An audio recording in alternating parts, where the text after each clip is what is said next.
Komisi Aparatur Sipil Negara atau KSN telah menerima laporan pengaduan masyarakat terkait dugaan pelanggaran dalam pelaksanaan mutasi dan pemberhentian pejabat pimpinan tinggi atau PPT Pratama serta penurunan dari jabatan administrasi di lingkungan Pemkab Lebong. Sehubungan dengan permasalahan tersebut, KSN telah melakukan klarifikasi pada tanggal 10 sampai dengan 11 November 2021 terhadap beberapa pejabat diantaranya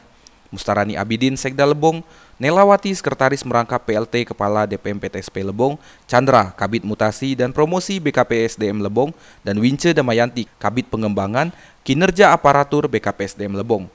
Surat yang dikeluarkan pada tanggal 20 Desember 2021 bernomor B-56-KSN-12-2021 ditunjukkan kepada pelapor berkesimpulan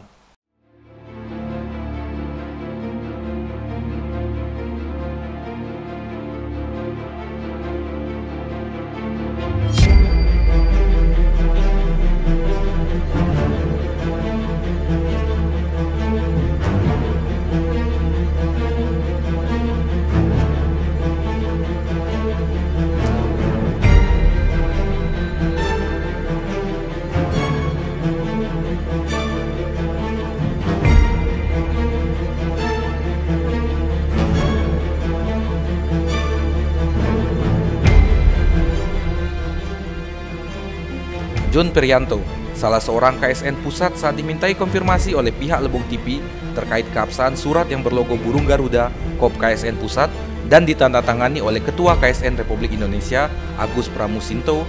membenarkan bahwa surat tersebut adalah benar dan asli. Dari lokasi, Tim Liputan Lebong TV melaporkan.